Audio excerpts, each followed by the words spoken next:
Kulikuwa na video clip inayoendelea kutrendi sana ikimonyesha askari wa jeshi la polisi akiweza kupiga virungu kwa baadhi ya wananchi, lakini pia na viongozi wa chama pinzani waliokuwa wanaelekea kwenye moja ya kusikiliza kesi ya mheshimiwa mwenyekiti Tundu Antipas Mugwa Lissu wa Chama cha Demokrasia na Maendeleo. Nafikiri video ziliweza kuonekana, video nyingi sana zikiweza kumonyesha askari huyo. Sasa Kigogo ambaye ameamua kufichua pia moja ya database ya kuweza kumfahamisha kwamba huyu ni askari nani ili mbele Tanzania waweze kumjua. Kwanza nafikiri ni kufahamisha tu kwamba huyu ni askari Mohamed Idi Mujema, na ni taarifa ambayo pia Kigogo pamoja pia na baadhi ya watu ambao wamekuwa specified kabisa kuweza kuvujisha pia taarifa za baadhi ya watu ambao ni moja ya viongozi ama pia watu muhimu kabisa katika taifa la Tanzania. Na huku maneno ya Kigogo yakiwa ni mengi sana kwamba kuonekana kabisa alichokifanya hakikustahili, licha kama nafikiri yote yalikuwa na nafasi yake, kwa sababu kitendo pia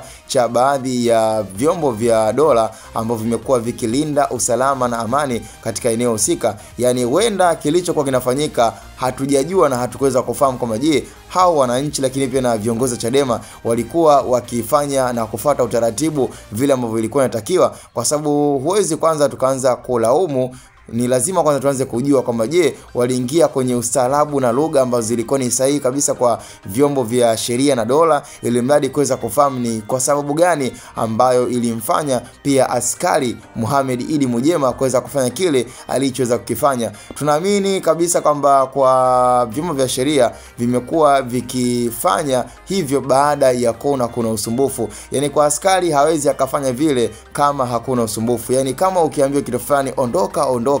yani fanya kitu fulani, inakuwa ni rahisi na hata askari polisi hawezi kukupiga kirungu. Yani hiyo imekuwa ni tafsiri ambayo tunaielewa na tunaifahamu kabisa kwamba askari polisi mpaka anakupiga maana yake basi kuna usumbufu ambao huenda ukawa umeuleta, na lengo lilikuwa ni kuhakikisha kabisa kwamba hakuna pia yale machochezi yanayofanyika na chama pinzani, aidha ni kwa wananchi lakini pia na hata viongozi wenyewe, ili mradi kuhakikisha kabisa kama kinachoendelea mahakamani kiendelee kulindwa na stahiki ziendelee kuhifadhiwa bila ya kuwa na mtafaruko wa aina yote. Nafikiri nisionekane labda niko upande wa kutaka kumpendelea labda askari Mohamed Idi Mujema, lakini nataka kuzungumzia tu ule uhalisia uliopo kwamba yote yanawezekana. Yani huenda kilichofanyika hatujakifahamu zaidi kwa sababu hatukuweza kusikiliza yaliyokuwa yakijibishwa baina ya askari pamoja pia na